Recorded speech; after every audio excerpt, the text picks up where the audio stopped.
Study history with Sandeep sir YouTube চ্যানেলে তোমাদের সকলকে স্বাগত।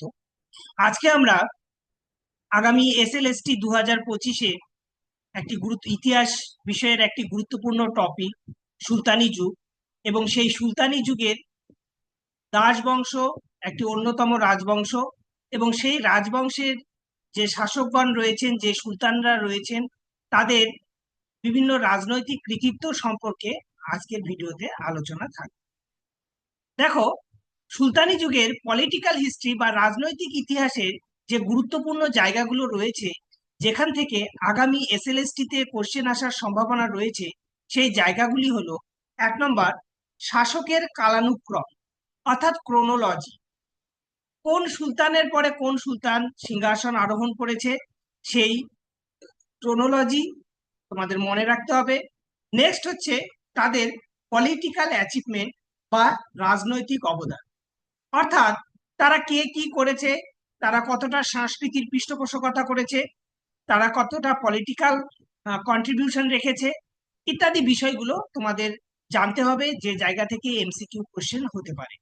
নেক্সট, ভেরি ভেরি ইম্পর্টেন্ট, শাসক এবং তার উপাধি, অর্থাৎ কোন শাসক কোন ধরনের টাইটেল নিয়েছে, সেই বিষয়গুলো তোমাদের ভালো করে জানতে হবে পুরো সুলতানি পিরিয়ডের, এবং সেটা এসএলএসটিতে আসার জন্য ওই একটা গুরুত্বপূর্ণ জায়গা।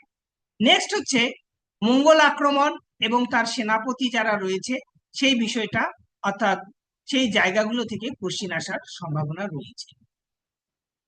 দেখো, আজকে আমাদের আলোচনার বিষয়ে থাকবে মূলত দাস বংশ আমি আলোচনা করব। এরপরে নেক্সট যে ভিডিওগুলো আসবে সেখানে পরপর আরো যে 4টি বংশ রয়েছে তাদের ডিটেলস পলিটিক্যাল কন্ট্রিবিউশন নিয়ে আলোচনা থাকবে, এবং তারপর আমরা সুলতানি যুগের সোসাইটি অর্থাৎ সমাজ জীবন, অর্থনীতি এবং তাদের সংস্কৃতি ইত্যাদি বিষয়গুলোর উপর আলাদা আলাদা ভিডিও নিয়ে আসবো। দেখো, ফার্স্ট আমরা জানবো যে সুলতানি রাজবংশ বা সুলতানি আমল। সুলতানি আমল বলতে আমরা ইতিহাসের ঠিক কোন টাইম পিরিয়ডটাকে বুঝি?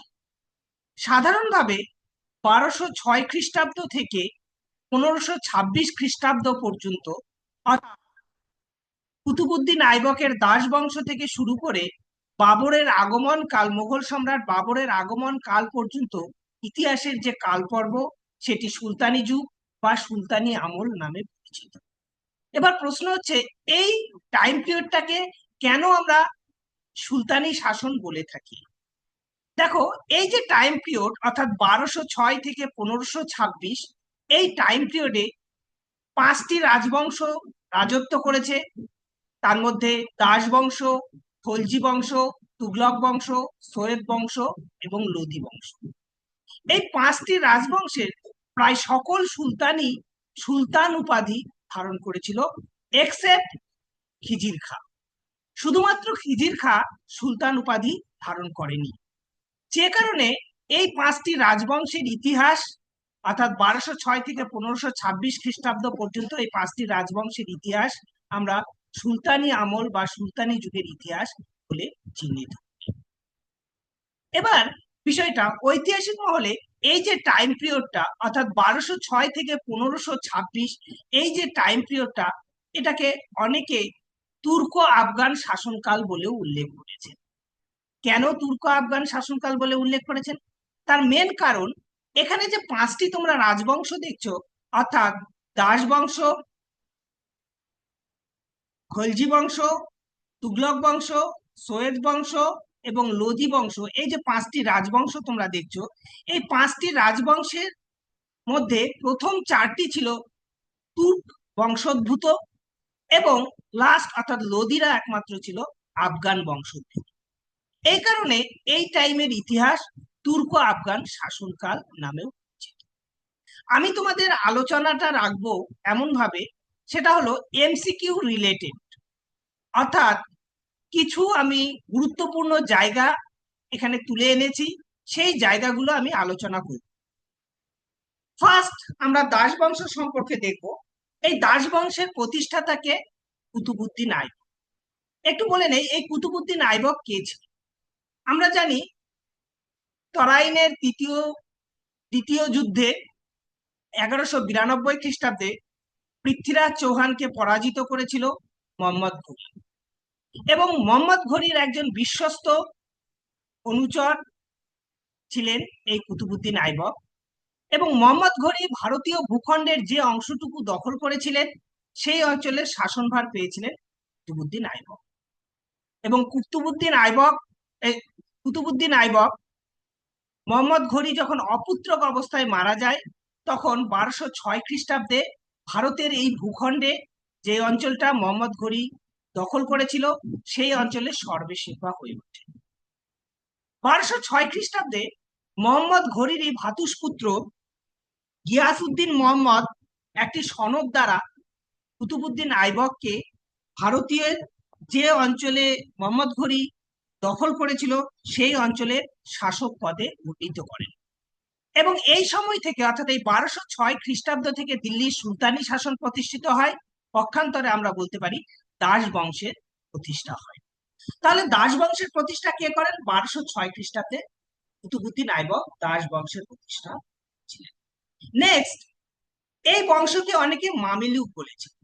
বিশেষত ঐতিহাসিক সতীশচন্দ্রের বর্ণনা থেকে আমরা জানতে পারি তিনি মামেলুক শব্দটিকে ব্যবহার করেছেন। আসলে এই মামেলুক শব্দটি হলো একটি আরবি শব্দ, যার অর্থ হচ্ছে স্বীয় অধিকারভুক্ত। সাধারণভাবে যে সমস্ত কৃতদাসরা মুক্তি পেয়েছিল কৃত দাসত্ব থেকে এবং শাসন কার্যে নিয়োজিত হয়েছিল, তাদেরকে তিনি মামেলুক বলে চিহ্নিত করেছিলেন। কুতুবুদ্দিন আইবক ঠিক সেই ধরনেরই একজন ব্যক্তি, যার ফলে তার প্রতিষ্ঠিত দাসবংশ অ্যাকর্ডিং টু সতীশচন্দ্র এটি মামেলুক বংশ নামেও পরিচিত হয়েছে। নেক্সট, মোহাম্মদ ঘুরি কুতুবুদ্দিন আইবকের শৌর্য, বীর্য, তার নম্রতা, প্রভুভক্তি এবং তার সেবা, এই বিষয়গুলো লক্ষ্য করে তাকে বিভিন্ন অভিধায় ভূষিত করেছিলেন। ভেরি ভেরি ইম্পর্টেন্ট পরীক্ষার পার্সপেক্টিভে। মোহাম্মদ ঘুরি তাকে মালিক এবং সিপাহ সালার উপাধিতে ভূষিত করেছিলেন। এছাড়াও গিয়াসউদ্দিন ঘুর তাকে ছত্র ও সুলতান উপাধিতে ভূষিত করেছিলেন। মোস্ট ইম্পর্টেন্ট, কুতুবুদ্দিন আইবকের আরেকটি টাইটেল রয়েছে লাক্স বক্স। তোমাদের আমি দেখো এইখানে বলে দিয়েছিলেন যে শাসক ও তার উপাধি খুব ইম্পর্টেন্ট পরীক্ষার পার্সপেক্টিভ। ঠিক এইভাবে তোমাদের ফ্যাক্ট বলতে হবে। তাকে লাক্স বক্স বলা হয় বা লক্ষ্যদাতা। কেন কুতুবুদ্দিন আইবককে লাক্স বক্স বলা হয়ে থাকে? বেসিক্যালি কুতুবুদ্দিন আইবকের দানশীলতার জন্য তাকে লাক্স বক্স বা লক্ষ্যদাতা উপাধিতে ভূষিত করা হয়। তবে ঐতিহাসিক মহলে বিতর্ক রয়েছে এবং দেখা গেছে যে কুতুবুদ্দিন আইবক ব্যক্তিগত জীবনে তিনি ছিলেন একজন ধর্মপ্রাণ মানুষ এবং তার মধ্যে কোনো ধর্মীয় উদারতা ছিল না, আমরা দেখেছি। নেক্সট, তিনি কালিঞ্জর দখলের সময় তিনি বিনা দ্বিধায় বহু মন্দির ধ্বংস করেছিলেন এবং তার উপর মসজিদ নির্মাণ করেছিলেন। দানের কাজের জন্য এই কুতুবুদ্দিন আইবককে লক্ষ্যদাতার বা লাক্স বক্স উপাধিতে ভূষিত করলেও তিনি কিন্তু অনেক মানুষকে হত্যা করতেও পিছু পা হটেননি। যাই হোক, কুতুবুদ্দিন আইবকের উপাধি ছিল লক্ষ্যদাতা, এটা তোমাদের মনে রাখতে হবে। নেক্সট, কুতুবুদ্দিন আইবক গুরুত্বপূর্ণ, সেটা হচ্ছে তিনি কি কি স্থাপত্য কীর্তি নির্মাণ করেছিলেন, তার কালচারাল অ্যাচিভমেন্ট কি ছিল, ভেরি ইম্পর্টেন্ট। তিনি দিল্লিতে ওয়াতুল ইসলাম মস্কিউ নির্মাণ করেছিলেন, আজমিরে আড়াই দিন কা ঝোপড়া নির্মাণ করেছিলেন। এছাড়াও সেই টাইমের তার পৃষ্ঠপোষকতা লাভ করেছিল হাসান নিজামি এবং ফখর-ই মুদ্দাবি। হাসান নিজামির তাজুল মসির বিখ্যাত গ্রন্থ, যেখানে কুতুবুদ্দিন আইবক থেকে শুরু করে ইলতুৎমিশের জীবন, মানে ইলতুৎমিশের পলিটিক্যাল অনেক তথ্য আমরা পেয়ে থাকি এই হাসান নিজামির। নেক্সট, ভেরি ইম্পর্টেন্ট, তিনি কিন্তু খুতবা এবং শিক্ষায় নিজের নাম অঙ্কিত করেননি। পরীক্ষায় আসতে পারে, হয়তো 4 জন সুলতানের নাম দিয়ে বলে দিল যে এর মধ্যে কে নিজ নামে খুতবা এবং শিক্ষার প্রচলন করেননি। কারণ নাবাচক কোশ্চিন এমসিকিউ এ একটা বা দুটো থাকবেই। নেক্সট হচ্ছে, তিনি বাগদাদের খলিফার স্বীকৃতিও দেননি। কুতুবুদ্দিন আইবক 1210 খ্রিস্টাব্দে পোলো বা চৌগান খেলতে গিয়ে ঘোড়ার পিঠ থেকে পড়ে গিয়ে মারা গিয়েছিলেন বা তার জীবনাবসান হয়েছিল। নেক্সট, কুতুবউদ্দিন আইবকের পরবর্তীকালে তার অনেকে বলে পালিত পুত্র আরাম শাহ।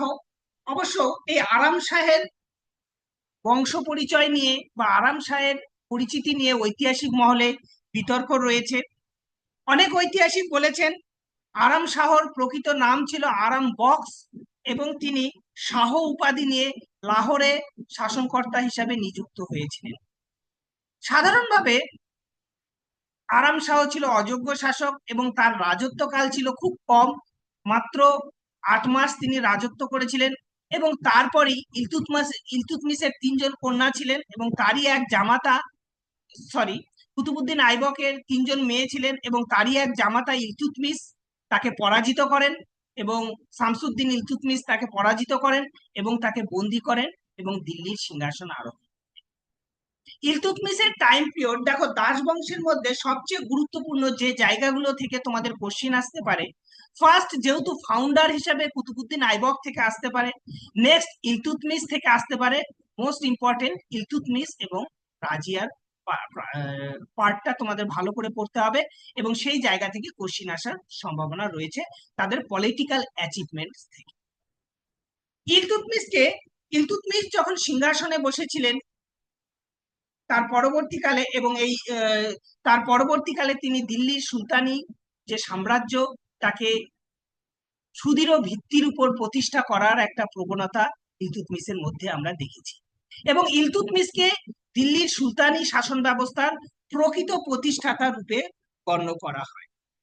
আমরা ইলতুৎমিশ অর্থাৎ 1211 থেকে 36 অ্যাপ্রক্সিমেট 26 বছর তিনি রাজত্ব করেছিলেন এবং তার রাজত্বকালকে যদি আমরা দেখি তাহলে আমরা 3টে ভাগে ভাগ করতে পারি। তিনি 3 ভাবে রাজত্বকালে তার অবদান রেখেছেন।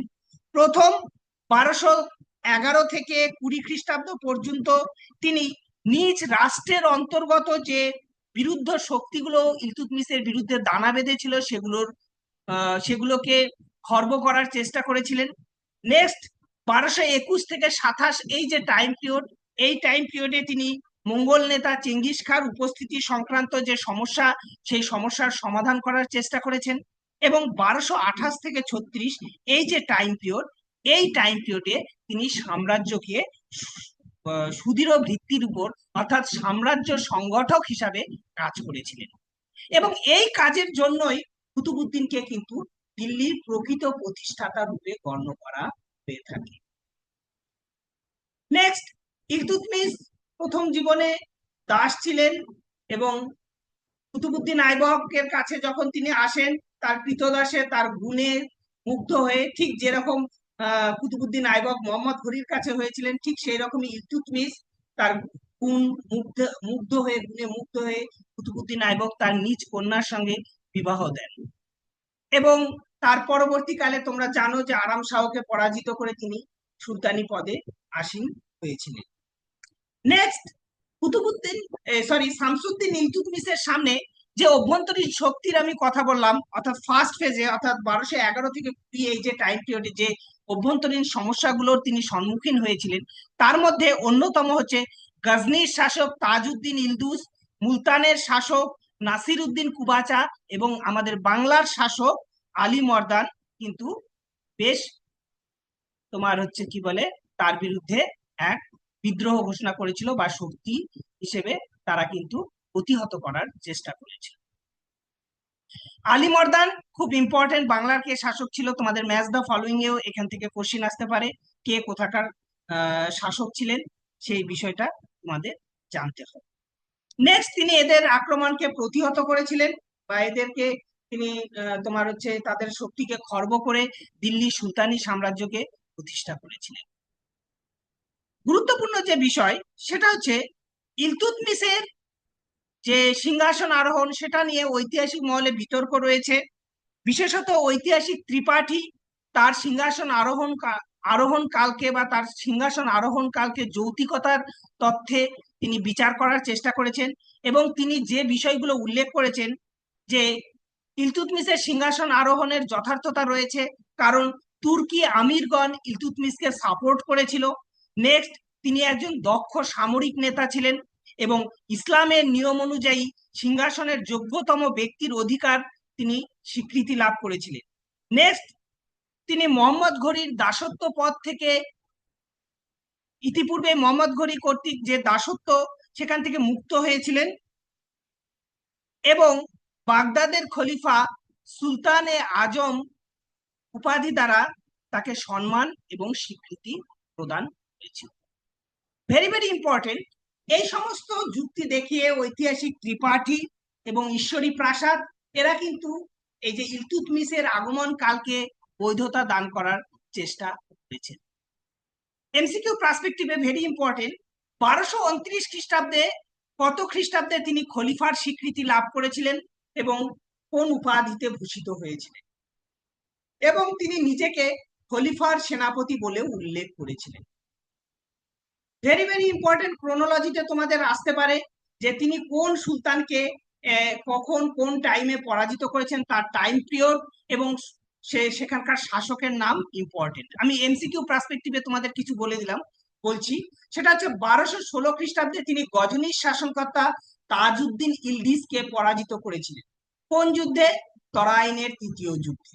তাহলে পরীক্ষায় কোশ্চেন আসতে পারে যে তরাইনের তৃতীয় যুদ্ধ কাদের মধ্যে হয়েছিল এবং কে পরাজিত হয়েছিল। নেক্সট, 1217 খ্রিস্টাব্দে মুলতানের শাসনকর্তা নাসিরউদ্দিন কুবাচাকে তিনি পরাজিত করেছিলেন। 1227 খ্রিস্টাব্দে তিনি হাসিমউদ্দিন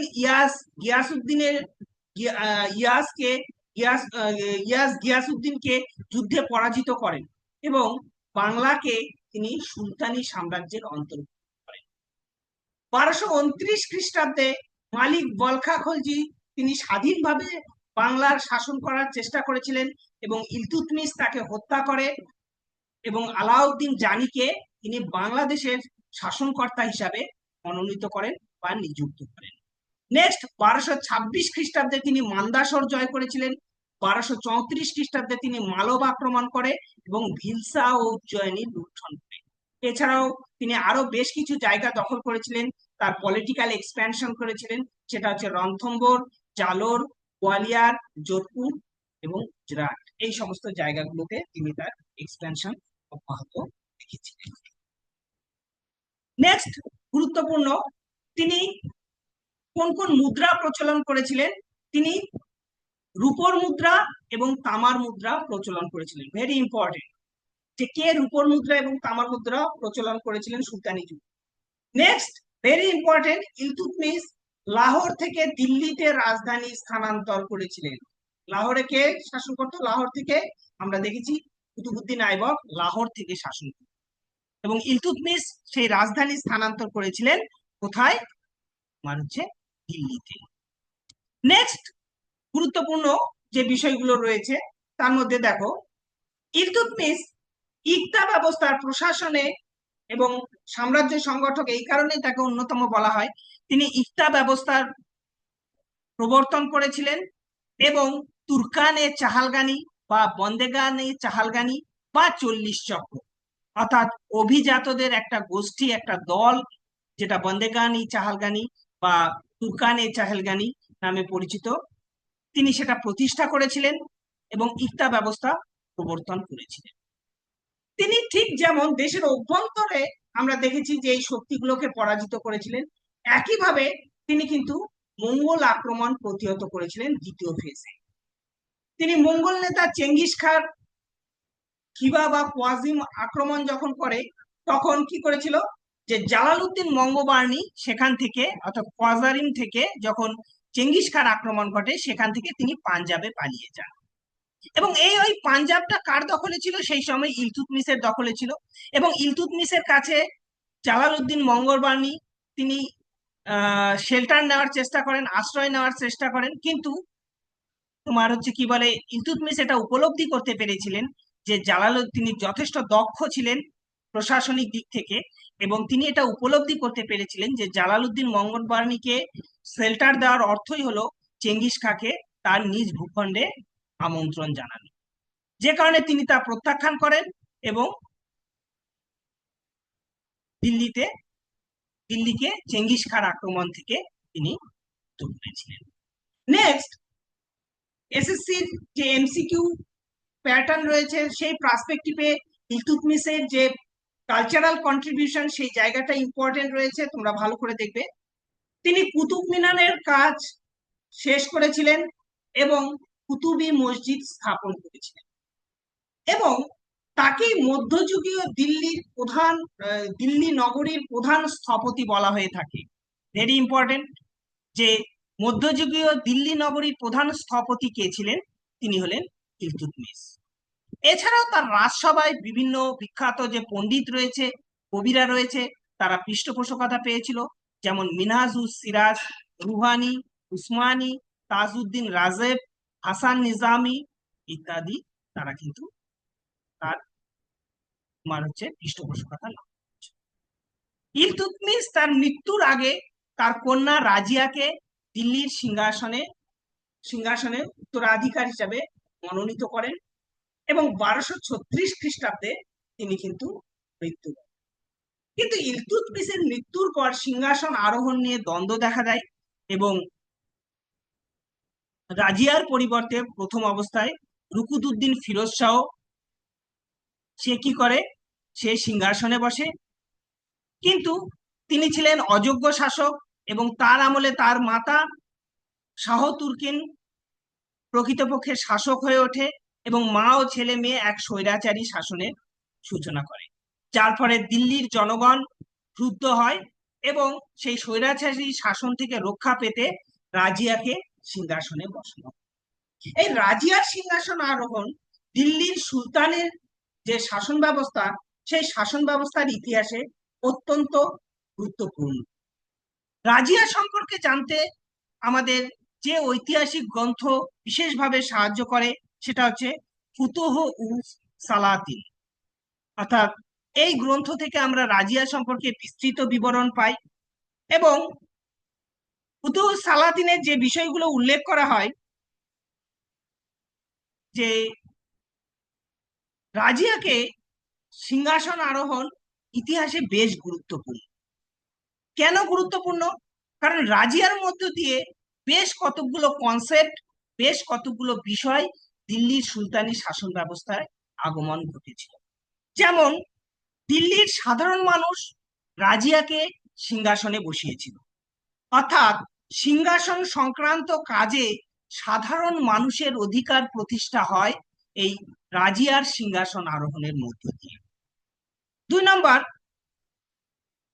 ফুতুহুস সালাতিন গ্রন্থ থেকে আমরা জানতে পারি যে তিনি অঙ্গীকারবদ্ধ হয়েছিলেন রাজিয়া, যে জনস্বার্থ রক্ষায় তিনি যদি ব্যর্থ হন তাহলে তিনি নিজের ইচ্ছা থেকেই কি সুলতানি পদ থেকে সরে যাবেন। অর্থাৎ রাজার যে ডিভাইন পাওয়ার, দৈব সত্ত্ব, অর্থাৎ রাজা নিয়োজিত হয় দেবতার বাণীর দ্বারা বা দেবতার আদেশে, এই যে দৈব সত্ত্ব, সেই অধিকারও খণ্ডিত হয় রাজতান্ত্রিক পদ থেকে। দ্বিতীয় মোস্ট গুরুত্বপূর্ণ তার সিংহাসন আরোহণের সময়। থার্ড কি, ইলতুৎমিশের ইচ্ছে ছিল যে রাজিয়া সিংহাসনে বসুক, কিন্তু কিছু আমিরদের ষড়যন্ত্রে তা ব্যর্থ হয়, কিন্তু এই রাজিয়ার সিংহাসন আরোহণের মধ্য দিয়ে তার সেই ইচ্ছা পুনঃপ্রতিষ্ঠিত হয়। নেক্সট, সিংহাসনে নারীর বসার কোনো অধিকার নেই, গোরা উলেমাদের এই বক্তব্যকে রাজিয়া ভ্রান্ত প্রমাণিত করেছিলেন এবং দিল্লির শাসন কার্যে নিয়োজিত হতে বা দিল্লির শাসক হিসাবে নিজেকে প্রতিষ্ঠা করতে কোনো সুলতানের প্রাদেশিক শাসনকর্তাদের একটা বড় ভূমিকা ছিল। এই যে কনসেপ্ট, এটাকেও কিন্তু বেশ মানে আঘাত হেনেছিল রাজিয়ার সিংহাসন আরোহণ, কারণ রাজিয়া সাধারণ জনগণের দ্বারা নির্বাচিত হয়েছিল বা সাধারণ জনগণের দ্বারা মনোনীত হয়েছিলেন। তো এই যে বিষয়গুলো, অর্থাৎ দিল্লির সুলতানি শাসন ব্যবস্থার ইতিহাসে, পলিটিক্যাল ইতিহাসে, রাজনৈতিক ইতিহাসে রাজিয়ার সিংহাসন আরোহণ বিশেষ। নেক্সট দেখো,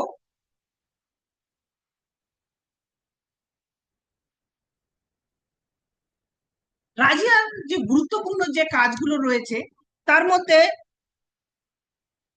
ফুতুহু সালাতিন গ্রন্থ থেকে জানা যায় যে রাজিয়া কি করেছিল, নারী সুলভ আচরণ ত্যাগ করেছিলেন। প্রথম অবস্থায় অবশ্য রাজিয়া শাসন কার্য পরিচালনার ক্ষেত্রে একটা পর্দা সামনে দিয়ে ব্যবহার করতেন, কিন্তু পরবর্তীকালে সেটা প্রশাসনিক কাজে অসুবিধার কারণে তিনি সেটা সরিয়ে দেন এবং তিনি প্রকাশ্য তোমার রাজকোর্টে, রাজ দরবারে তিনি শাসন কার্য পরিচালনা করতে থাকেন এবং মুদ্রায় তিনি সুলতানার পরিবর্তে, মোস্ট ইম্পর্টেন্ট, রাজিয়া মুদ্রায় সুলতানার পরিবর্তে নিজেকে সুলতান হিসাবে জাহির করেছে। এবং যেটা কি হয়েছিল, এবং তার আরো যেটা তুর্কি অভিজাত এবং উলেমাদের কাছে ব্যভিচার মনে হয়েছে। নেক্সট, রাজিয়ার আরো কিছু কাজকর্মের দ্বারা তৎকালীন সময়ের যে গোঁড়া উলেমা রয়েছে, বিজাতরা রয়েছে, তারা কিন্তু ক্ষুব্ধ হয়েছিল। যেমন তিনি হাতির পিঠে বসে রাজ্য ভ্রমণ করতেন এবং পুরুষের মতো পোশাক পরিধান করতেন, অশ্বপিঠে চড়ে যুদ্ধ পরিচালনা করতেন। এগুলো তাদের কাছে ব্যভিচার মনে হয়েছিল। কিন্তু রাজিয়ার সিংহাসন আরোহণ দিল্লির ইতিহাসে অত্যন্ত গুরুত্বপূর্ণ, কারণ রাজিয়াই প্রথম মহিলা যিনি, প্রথম এবং শেষ মহিলা যিনি দিল্লির সুলতানি সাম্রাজ্যে অধিষ্ঠিত হয়েছিলেন। নেক্সট, রাজিয়ার গুরুত্বপূর্ণ অ্যাচিভমেন্টের মধ্যে গুরুত্বপূর্ণ যে এতদিন পর্যন্ত আমরা দেখেছি যে উচ্চ পদগুলো, প্রশাসনের যে উচ্চ পদগুলো রয়েছে, সেই উচ্চ পদগুলোতে শুধুমাত্র তুর্কি এবং অভিজাতদের নিয়োগ করা হয়েছিল। কিন্তু রাজিয়া কি করেছিলেন, তুর্কিদের পরিবর্তে অতুর্কিদের সেখানে নিয়োগ করেছিলেন, যেটা কিন্তু একটা বড় চ্যালেঞ্জের সম্মুখীন হয়েছিল এবং যেটা একটা বড় পদক্ষেপ সুলতানি সাম্রাজ্যের ইতিহাসে। নেক্সট হচ্ছে, রাজিয়ার পরবর্তীকালে বাহারাম শাহ সিংহাসন অধিকার করে। রাজিয়া মাত্র 4 বছর রাজত্ব করে, 1236 থেকে 40 খ্রিস্টাব্দ, এবং তারপরে বাহারাম শাহ সিংহাসন আরোহণ করেন। এবং তার আমলে সেরকম কিছু ইম্পর্টেন্ট ঘটনা নেই, এবং এসএসসি পার্সপেক্টিভে এই জায়গাটা অত ইম্পর্টেন্টও না। তাও তোমরা দেখবে দু একটা জিনিস, সেটা হচ্ছে তিনি একটি নতুন পদ সৃষ্টি করেন, যেটা নায়েব-ই মামালিকাত নামে। নেক্সট, তার পরবর্তীকালে মামুদ শাহ সিংহাসনে বসে এবং তিনি পুতুল রাজা ছিলেন। এবং এই মামুদ শাহ 40 চক্রের যে, আমরা ইলতুৎমিশ কর্তৃক যে 40 চক্র প্রতিষ্ঠিত হয়েছিল, হ্যাঁ, তার টাইম থেকে কি হয়, এর ষড়যন্ত্রে ইনি নিহত হন। এবং তার পরবর্তীকালে বসেন মামুদ শাহ, নাসির উদ্দিন মামুদ শাহ, এবং তিনি ছিলেন দুর্বল চিত্ত ও দয়ালু সুলতান। এবং এর সঙ্গেই বলবন কি করেছিল, তার নিজ কন্যার বিবাহ দিয়েছিলেন। এবং বলবন নায়েব-ই মামালিক পদ লাভ করেছিলেন। বলবন এর পরবর্তীকালে তিনি উলুগ খাঁ উপাধি নিয়েছিলেন, খুব গুরুত্বপূর্ণ, উলুগ খাঁ উপাধি নিয়েছিলেন এবং রাষ্ট্রের সকল ক্ষমতা ধীরে ধীরে কুক্ষিগত করেছিলেন। এবং তার পরবর্তীকালে বলবন সিংহাসন আরোহণ। মোস্ট ইম্পর্টেন্ট, যে দরবেশি রাজা নামে কে পরিচিত ছিল, ভেরি ইম্পর্টেন্ট এসএসসি পার্সপেক্টিভ, সেটা হচ্ছে নাসির উদ্দিন মামুদ শাহকে দরবেশি রাজা হিসেবে বলা বা বলে। নেক্সট হচ্ছে গিয়াসউদ্দিন বলবন, অন্যতম একজন গুরুত্বপূর্ণ শাসক। অর্থাৎ তোমাদের আমি যে সমস্ত সুলতানদের পলিটিক্যাল অ্যাচিভমেন্ট নিয়ে আলোচনা করলাম, তার মধ্যে কুতুবুদ্দিন আইবক, ইলতুৎমিশ, সুলতান রাজিয়া এবং গিয়াসউদ্দিন বলবন ভেরি ইম্পর্টেন্ট। গিয়াসউদ্দিন বলবন, দেখো তিনি কি করেছিলেন, ফার্স্ট তৎকালীন যে 40 চক্রকে, অর্থাৎ গিয়াসউদ্দিন বলবন এটা উপলব্ধি করতে পেরেছিল যে এই 40 চক্র বা এই অভিজাত গোষ্ঠীর প্রভাব যত বৃদ্ধি পাবে, রাজার ক্ষমতা তত, এবং তিনি যেহেতু এই বিষয়টা উপলব্ধি করেছিলেন, তাই সিংহাসন আরোহণ করেই বলবন যে কাজটা করেছিল, সেটা হচ্ছে তিনি প্রথমেই এই 40 চক্রকে ধ্বংস করেছিলেন এবং মেওয়াটি দস্যু, যারা গেরিলা পদ্ধতির মাধ্যমে সুলতানকে আক্রমণ করত, এই ধরনের মেওয়াটি দস্যুদের তিনি দমন করেছিলেন। এবং তিনি তার সাম্রাজ্যে এক নতুন ধরনের রাজকীয় আদর্শ কিন্তু তিনি প্রতিষ্ঠা করেছিলেন। নেক্সট হচ্ছে, বেসিক্যালি বলবনের রাজকীয় আদর্শ সম্পর্কে জানতে যে ঐতিহাসিক সোর্সটি আমাদের বিশেষভাবে সাহায্য করে সেটা হচ্ছে ফতোয়া-ই ফিরোজ শাহী গ্রন্থ থেকে আমরা বলবনের রাজতান্ত্রিক আদর্শ সম্পর্কে ডিটেলস আলোচনা পেয়ে থাকি। নেক্সট, বলবনের যে রাজতান্ত্রিক আদর্শ আমরা দেখেছি, সেই রাজতান্ত্রিক আদর্শের মধ্যে আমরা যে বিষয়গুলো লক্ষ্য করেছি, ফার্স্ট তিনি কি করেছিলেন, তিনি রাজপথকে মর্যাদায় প্রতিষ্ঠিত করতে তিনি নায়বাতি খুদাই বা নিজেকে ঈশ্বরের প্রতিনিধি এবং জিজিল্লাহি অর্থাৎ ঈশ্বরের ছায়া হিসাবে নিজেকে প্রতিপন্ন করেছিলেন।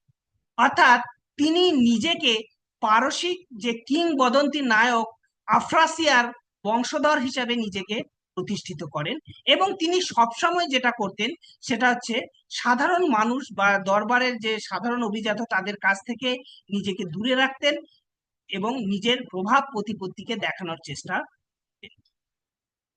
নেক্সট, তিনি তার প্রভাব এবং প্রতিপত্তিকে সুপ্রতিষ্ঠিত করার জন্য দরবারে একটা নতুন পদ্ধতি অর্থাৎ সিজদা এবং পাইবক্স নীতি তিনি কিন্তু নিয়েছিলেন। হোয়াট ইজ সিজদা? সিজদা বলতে আমরা কি বুঝি? দেখো, সিজদা হচ্ছে সম্রাটের সামনে নতজানু হয়ে তার কাছে বশ্যতা স্বীকার করা, এবং পাইবক্স হচ্ছে সম্রাটের পদযুগল চুম্বন করা। আসলে এই যে পারসিক নীতি তিনি এটা প্রবর্তন করেছিলেন কেন? বেসিক্যালি এটার মধ্য দিয়ে তিনি তার ক্ষমতা প্রতিপত্তি সেটা রাজ দরবারে প্রতিষ্ঠিত করার চেষ্টা করেছিলেন। এছাড়াও তিনি রাজ দরবারে আমোদ প্রমোদ, হাস্য কৌতুক, মদ্যপান ইত্যাদি সম্পূর্ণভাবে নিষিদ্ধ করেছিলেন। তার পলিটিক্যাল অ্যাচিভমেন্টের মধ্যে অন্যতম 1278 খ্রিস্টাব্দে তিনি বাংলার শাসনকর্তা তুগরিল খাঁ যখন বিদ্রোহ করে তাকে দমন করেছিলেন। এছাড়াও তার অন্যতম অ্যাচিভমেন্টস তার গুপ্তচর, তার সময়ে গুপ্তচর বা বাড়িত ব্যবস্থাকে, গুপ্তচরকে বাড়িত বলা হতো সুলতানি যুগে, তিনি আরো শক্তিশালী করেন এবং একটি দপ্তর গঠন করে যেটা দেওয়ানি আর্টস। ভেরি ইম্পর্টেন্ট, কে গঠন করেছিলেন? সেটা হচ্ছে গিয়াসউদ্দিন বলবন। নেক্সট, তিনি মঙ্গল আক্রমণ প্রতিহত করেছিলেন এবং আমরা দেখতে পাই যে মঙ্গল আক্রমণ প্রতিরোধের জন্য তিনি কি কি করেছিলেন। তিনি ফার্স্ট দুর্গ নির্মাণ করেছিলেন এবং সেই দুর্গতে তিনি তার পুত্রকে সেই উত্তর পশ্চিম ভারতের উত্তর পশ্চিম সীমান্ত যেদিক থেকে মঙ্গল আক্রমণ হতে পারে সেই জায়গার দায়িত্বভার তার পুত্রদের মধ্যে তিনি ডিভাইড করে দিয়েছিলেন। তিনি কি করেছিলেন? ভারতের উত্তর পশ্চিম সীমান্তের ভাতিন্ডা, সুনাম এবং সামনাতে তিনি দুর্গ নির্মাণ করেন এবং উত্তরপ্রদেশ সীমান্ত প্রদেশের শের খান মৃত্যুর পর বলবন ওই অঞ্চলকে দুটো ভাগে ভাগ করে শের খানের মৃত্যুর পরে এবং সেখানে তার নিজ পুত্র মোহাম্মদ এবং বুগলা খাঁকে দায়িত্ব দেন। নেক্সট, তার পরবর্তীকালে কায়কোবাদ সিংহাসনে বসেন এবং তার পিরিয়ড খুব একটা গুরুত্বপূর্ণ নয়।